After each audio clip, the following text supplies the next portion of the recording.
Et bonjour à tous, ravi de vous retrouver pour l'émission du mercredi 13 mars 2024. On se retrouve avec un Bitcoin en progression ce matin, au moment où j'enregistre l'émission en tout cas, autour de 72 570 $ pour être précis. 60, voilà, ça bouge un petit peu, on va dire allez 72 500.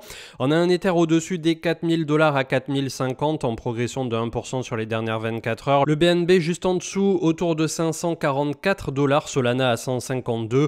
On a plus 13% pour Avalanche qui se hisse à la 7e place, quasi 13 milliards de cap à 54 $ pour le prix de son token, 13%, quasi 14% pour le Toncoin de la blockchain de Telegram, 4,24 $. On a plus 16% pour Injective Protocol qui vient de titiller les 50 $. NIR qui est également pas en reste à 8 $ en progression de 14%, plus 7% du côté du Lido Token, 3% pour Hedera Hgraph. On a 15,66 pour Quant Network à 142 $ qui se hisse au-dessus des 1,5 milliard de capitalisation. Et on clôture le top 50 avec Render, suit The Graph, Multiver X, Bitcoin SV, AAV qui est désormais à 147 $, plus 11% sur les dernières 24 heures. Et on clôture le top 50 avec Algorand, avec AAV et Algo donc qui sont à 1,32 et 1,35 milliards de capitalisation. Comme le dirait mon cher Ivan, respect the pump et maybe the pump comes to you. Et c'est ce qui est en train d'arriver au niveau du marché crypto, puisqu'on a bel et bien un BTC qui est dans cette frénésie qu'on connaît lors du bull run, avec des retracements qui sont très rapidement rachetés dès lors qu'ils interviennent, et on continue d'avoir voilà, pas mal d'euphorie comme le confirme le Crypto Fear and Greed Index qui est à 81. On n'est pas sur du 90 écarlate, mais on est quand même désormais depuis quelques semaines dans l'extrême euphorie. Alors il y a plusieurs scénarios qui petit à petit sont en train de s'esquisser quelque part, avec le scénario principal qui serait d'avoir un Sell the News Event autour du halving qui interviendra dans 37 jours désormais, on va voir ça dans un instant. On aurait potentiellement une reprise derrière après le halving jusqu'à l'été, ou alors on laisse passer l'été et on repart à l'automne, ou bien ça continuera sur le même état que ça a continué jusqu'à présent, avec une hausse relativement soutenue, continue, pour arriver jusqu'à un blow-off top peut-être autour de 100 000 $ et plus, avec derrière un retracement un peu plus majeur que nous appelons le bear market, et à voir si ce cycle se fera en une fois comme en 2017-2018, ou si c'est un cycle haché en deux comme on a pu le voir en 2021, donc ça va être assez intéressant. Du côté des marchés traditionnels, comme vous le savez aussi, on va avoir tôt ou tard l'annonce du pivot de la Fed, et on verra comment va se comporter le SP500 qui, rappelons-le, est sur un point haut, le CAC 40 est sur un point haut, le Nasdaq est sur un point haut, donc la bourse est extrêmement positive depuis plusieurs trimestres, mais voilà, elle ne va pas non plus continuer à progresser en ligne droite avec des indicateurs qui crèvent le plafond. Il y aura un moment où il y aura une respiration de marché, et est-ce que ça coïncidera avec la propre respiration de marché du côté du marché crypto? C'est à court terme toute la question.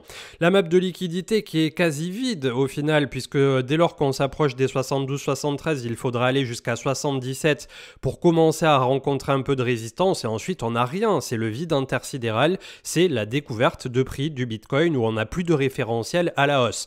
À la baisse par contre, on a un petit début de quelque chose à 65, mais il faut plutôt partir à 56, 57, voire 52, et ensuite aller s'établir à 45, 47 pour un véritable support, 43, puis en direction des 40 000 comme vous le savez, sachant que là aussi plus le temps passe, plus ça joue pour nous. Après le halving, si on avait un retracement majeur, normalement on n'est pas censé à ce jour post-halving, une fois que ça se sera passé, revoir le Bitcoin justement en dessous de ces gros supports des 35-40 000 $. Le fil Twitter, j'ai essayé d'aller assez vite puisque je crois qu'il y avait pas mal d'infos. On part avec Youngju qui nous parlait du momentum on-chain qui pour lui, au niveau des capitaux qui sont en train de rentrer sur le marché crypto, soutiennent totalement le cours. Donc on est dans cette phase parabolique au niveau du bull run BTC qui pourrait s'accélérer au fur et à mesure que justement de plus en plus de capitaux rentrent, etc. C'est ce qu'appelait Bitcoin la dernière fois la réflexibilité. Je ne sais pas si je l'ai prononcé correctement.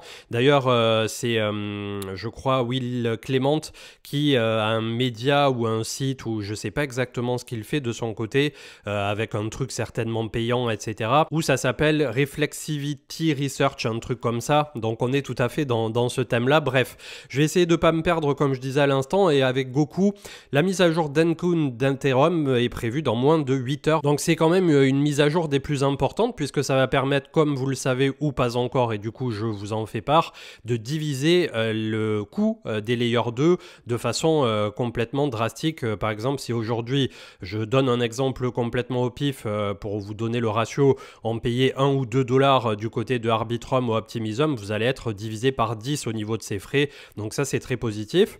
Le halving countdown, donc ça serait pour le 19 avril dans 37 jours. Donc c'est sujet à variation en fonction de l'activité de la blockchain et du réseau et du hash rate et de la difficulté. Mais globalement, au plus on s'en approche, au plus ça sera précis, bien entendu.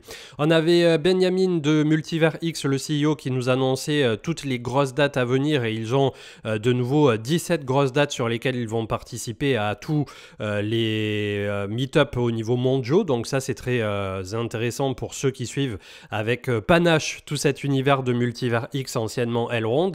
On a Injective qui a bel et bien break, donc on l'a vu tout à l'heure, une belle progression sur les dernières 24 heures, mais il y avait également Avalanche qui, autour de 55 $ hier, nous fait depuis 2 semaines vraiment du gros volume après s'être extrait d'un range, donc c'est à peu près la même configuration. Il y avait également Near Protocol. On est voilà sur des gros dossiers là, hein. C'est pas du shitcoin du top 5000, c'est du lourd, du solide. Le IP 4844, donc je reviens pas dessus, mais vous avez un trade de Cryptomage qui vous le déroule un peu plus dans le détail. Félicitations et merci à tous ceux qui ont participé pour soutenir Stratège quand on vous en avait parlé lors d'un ou deux lives, je crois, précédemment. Et ils viennent de remporter les 10 000 Matic de prix pour Polygon, donc félicitations à eux. Ils sont sur le cash price numéro 1 et on aura bien entendu Manu qui nous en parlera au fur et à mesure puisqu'il est à la tête de ce projet et on leur souhaite bien entendu le meilleur pour la suite. Vous avez un petit trade d'investisseurs à consulter du côté de Twitter pour Agoradex. C'est des volts qui vont vous être proposés du côté de Swissborg, les fameux alpha deals pour rentrer tout simplement en private, donc au même tarif que tout le monde, etc. D'ailleurs, hier, il y avait celui de High Tier, si je dis pas de bêtises, si je me trompe pas, au niveau de la prononciation toujours, où c'est parti en 30 secondes, je crois, les volts autour de ce projet. Donc, en ce moment, il y a beaucoup de mouvements autour de Swissborg qui essaient de démocratiser pour leur part la possibilité à tout à chacun d'investir comme ça à des termes qui sont relativement avantageux et que ça ne soit pas toujours, et c'est ce qui avait été beaucoup critiqué du côté de Twitter, les mêmes qui aient accès à des private sales entre guillemets. Donc là vous avez ce petit trade pour vous présenter Agora, j'en parlerai un peu plus dans le détail lors d'une mention sponsorisée du côté de YouTube, c'est pour ça que je m'attarde pas aujourd'hui dessus, mais je vous invite bien entendu à aller jeter un coup d'œil pour ceux à qui l'univers NFT /IA /ultra etc. parle tout simplement puisqu'il y a vraiment de belles choses aussi qui sont en train de se développer autour de tout ça. Willy Woo qui disait que les market buy orders sur Binance sont en train d'atteindre des records absolus, donc là aussi très positif. Grégory qui faisait un peu le mea culpa entre guillemets par rapport à l'annonce qui avait été tweetée la veille, et Uniswap a bel et bien voté en définitive en faveur d'une redistribution des fees aux détenteurs de Uni. Ce qui a été rejeté, c'est la possibilité pour la DAO de faire des changements dans le mécanisme des fees. Donc les token holders de Uni vont bel et bien recevoir une partie du revenu de Uniswap. Cryptomage qui mettait en avant on va dire toutes les bonnes pratiques et notamment celles dont on parle régulièrement sur la chaîne au niveau psychologique, au niveau de ne pas faire confiance à personne, de ne pas cliquer sur des liens bizarres, de partir toujours du principe que les liens que vous trouvez sur Twitter sont des arnaques, personne ne vous contactera nulle part pour vous proposer monts et merveilles, etc., etc. Ça fait partie de l'hygiène numérique quand on est en crypto, mais c'est vrai que les débutants ou parfois même les plus avancés ont tendance à se laisser surprendre. Coins.fr avait MicroStrategy qui a acheté à nouveau 12 000 bitcoins suite à une vente d'obligations convertibles. C'était les fameuses senior notes dont on a parlé il y a 1 ou 2 émissions en arrière. L'entreprise américaine détient désormais plus de 200 000 BTC et l'action MicroStrategy qui continue elle aussi de s'envoler. Un truc intéressant partagé par Yel, c'était le retour par rapport au cycle précédent et les previous cycle high, c'est-à-dire les points hauts précédents.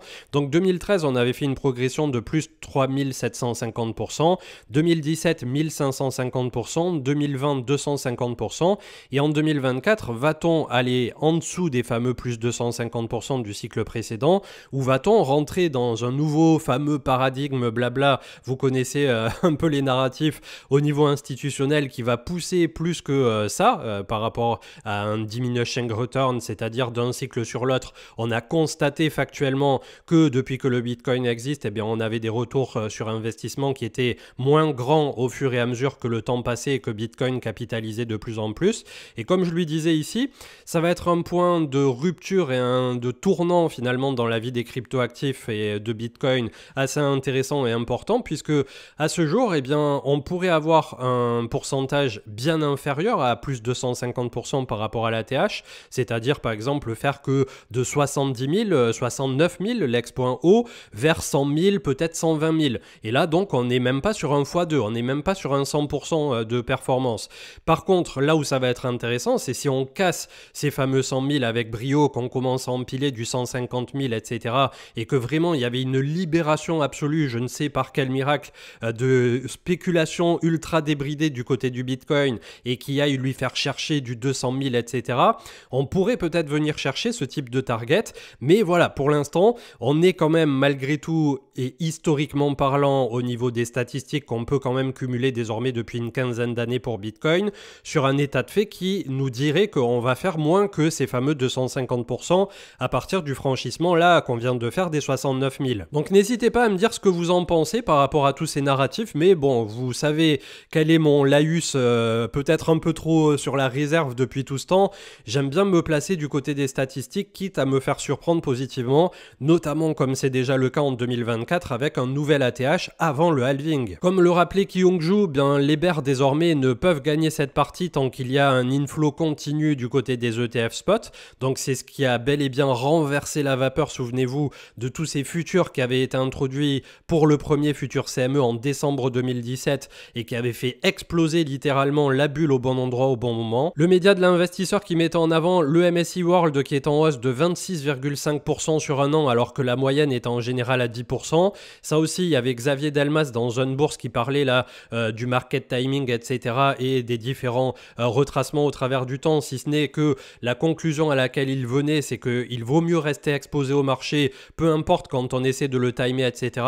Alors c'est peut-être pas tout à fait vrai du côté du marché crypto quand on se prend des moins 90%, mais le marché traditionnel, le SP500, ne prend pas justement des moins 90% du moment que vous êtes sur un ETF, que ça soit SP500 ou MSCI World. Vous pouvez faire prendre bien entendu des drawdowns d'une quinzaine de pourcents, voire plus comme on l'a vu au moment du crack Covid en 2020, mais globalement c'est des performances qui sont beaucoup plus lissées au travers du temps et qui peuvent vous coûter beaucoup plus cher de ne pas être exposé au marché à un instant T plutôt que d'essayer de sans arrêt rentrer-sortir. C'est un peu ce qu'on raconte aussi finalement du côté du marché crypto, à ceci près que oui, en crypto, quand il y a le bear market, il vaut mieux être un petit moment en stablecoin et laisser cette tempête passer pour mieux réinvestir sur des points bas. Ça fait sens également. Kyung-Ju toujours qui nous disait qu'on est à peine à mi-chemin du retour des investisseurs particuliers, c'est plus ou moins ce qu'on constate de notre côté, puisqu'on n'a toujours pas des statistiques qui viennent toucher ni de près ni de loin les ATH de 2021. D'un point de vue des investisseurs chinois, donc c'était Bitcoin qui nous proposait cet alpha, on a le China Index qui est relativement bas et pendant que le Bitcoin est en train de s'envoler, donc quelque chose à surveiller aussi pour voir si la Chine finalement est en train de soutenir indirectement le cours du BTC. Et là donc pour les deux charts que vous avez à l'écran, il y a en haut le BTC au niveau de sa crypto-capitalisation qui aujourd'hui est à 1425 milliards à peu près, probablement plus depuis, et l'iShares MSCI China ETF en 3 jours, donc pour ceux qui ont envie de faire leur petite recherche.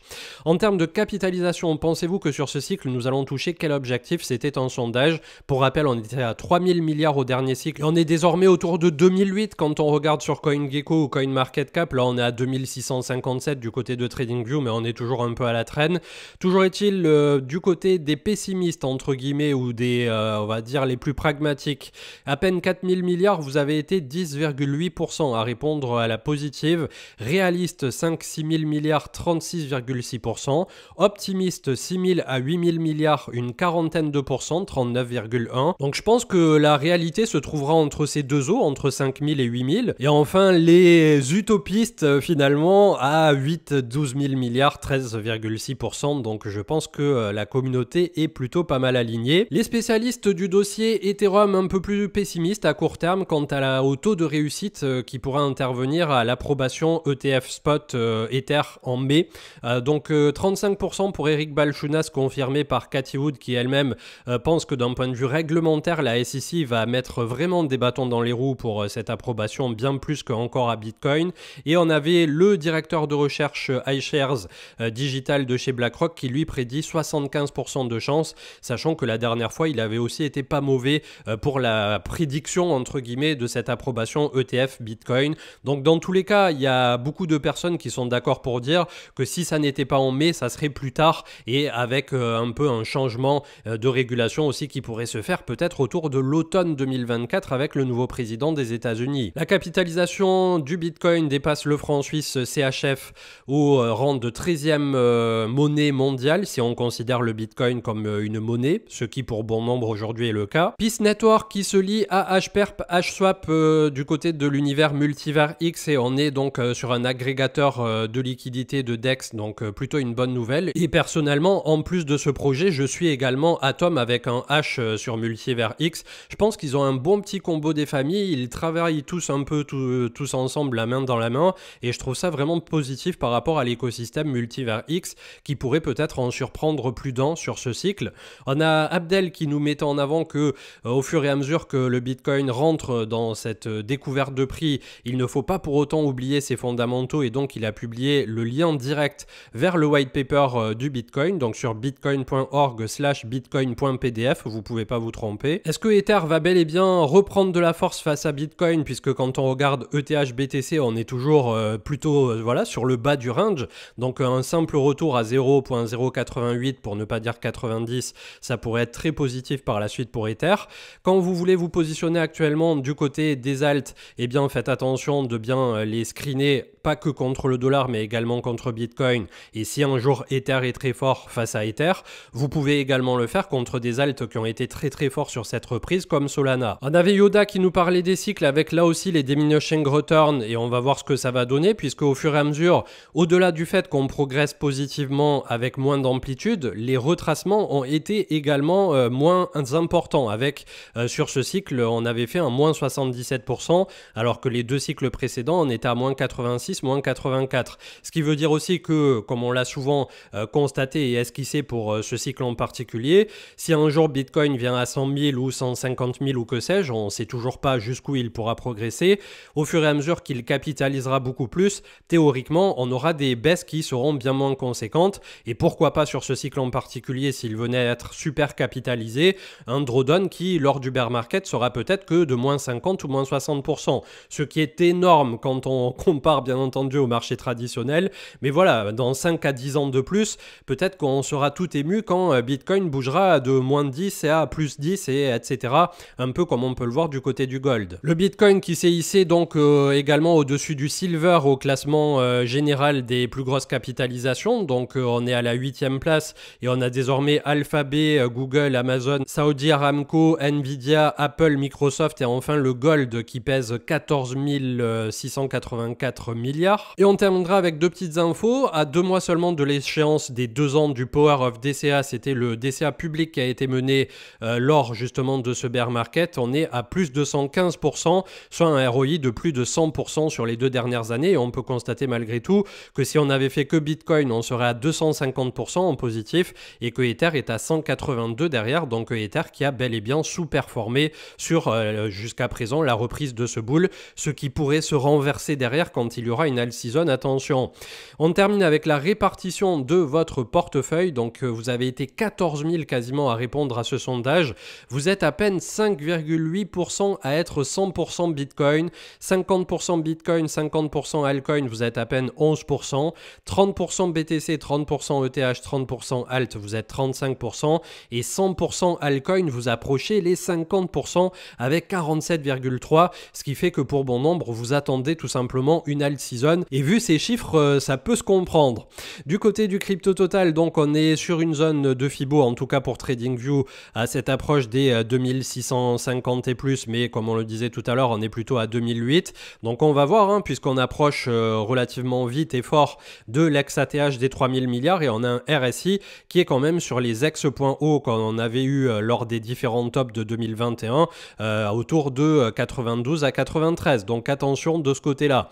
Le crypto total de 1230 milliards en retard au niveau des alts par rapport à celui incluant Bitcoin. On commence à avoir peut-être un peu moins de volume et le RSI aussi qui était très haut à 87-88, mais pas aussi haut que le pic qu'on avait eu à 96 lors du premier top de 2021. On a le crypto total 3 quand on fait abstraction de Ether et Bitcoin qui est aujourd'hui à 744 pour un ATH comme vous le savez à 1126. Là aussi ça n'a toujours pas véritablement décollé et ça pourrait prendre un peu plus de temps je pense si on avait une respiration de marché. En tout cas il y en a un qui a toujours pas le temps, c'est Bitcoin. Tous les yeux sont tournés vers le BTC et tant que effectivement comme le disait Willy Woo et Kyung-Ju, on a de la liquidité qui rentre en continu sur Bitcoin, tous ceux qui se mettent en face de ce train là et notamment les shorts avec levier se font pulvériser et comme on n'a pas de référentiel à la hausse derrière, et bien ça continue de monter et on va voir jusqu'où avant d'avoir un retracement qui tôt ou tard va intervenir. Et n'oublions pas que par exemple si on prend ce gros retracement ici de début 2021, on s'était pris en moins 32% quasiment alors qu'on avait continué de monter derrière, donc faites très attention à ça. Si on se prenait ne serait-ce qu'entre moins 20 et moins 30 à compter du prix sur lequel on est maintenant, ou même si ça intervient quand on serait à 80 000 ou à 100 000, je peux vous dire qu'à ce moment-là, on va le sentir passer. Le SP500 qui se reprend, 5175 points, donc ça continue de pousser, à ceci près que le momentum est en train un peu de fléchir et que le RSI hebdomadaire est là aussi perché très haut. Donc d'un point de vue du risque-récompense, eh bien, c'est pas super fameux. Il faudrait, voilà, s'il y a un peu une bérésina au moment du pivot de la Fed, qu'à minima on revienne autour de 4800 points, ça serait juste parfait. Bien entendu, le marché fera peut-être tout autrement, mais soit il nous donnera plus, soit il nous donnera moins. Il faut toujours se fixer des fourchettes plutôt que des prix complètement précis et ça vaut pour vos prix d'entrée comme pour vos prix de sortie. Admettons qu'au dernier cycle, il y avait beaucoup de gens qui attendaient les fameux 100 000. Vous voyez qu'on est resté sous les 70 et que pour beaucoup, on a été déçus. Donc faites attention à ça.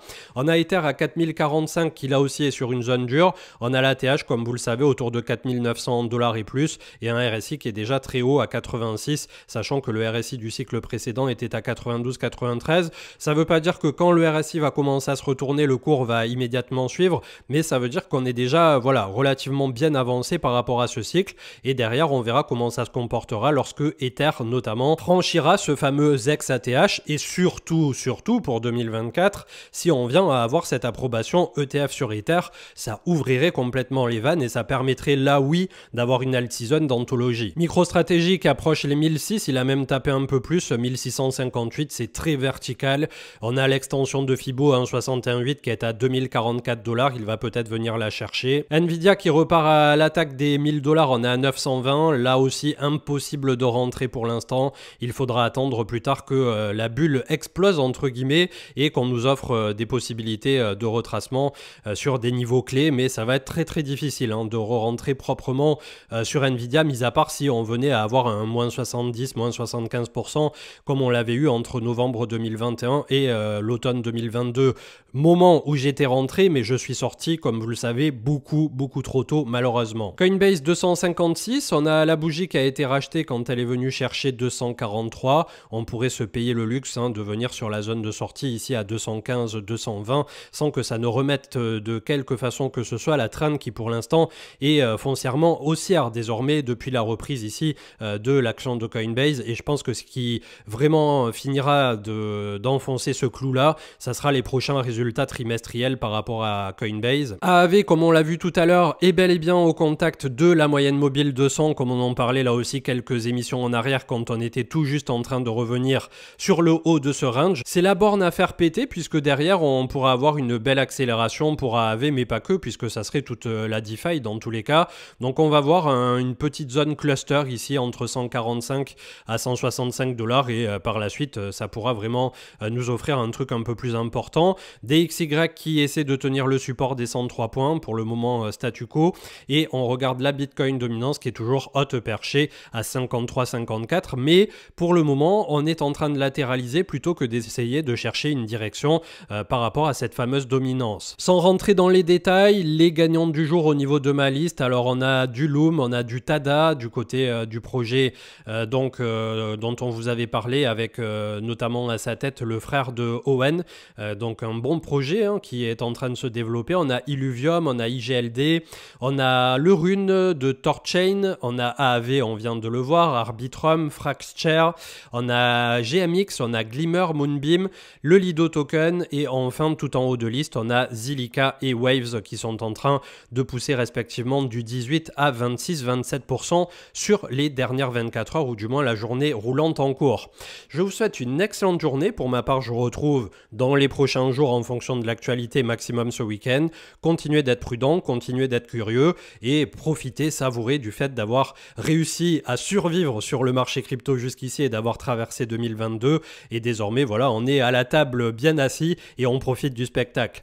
Très bonne journée et à plus tard. Ciao, ciao.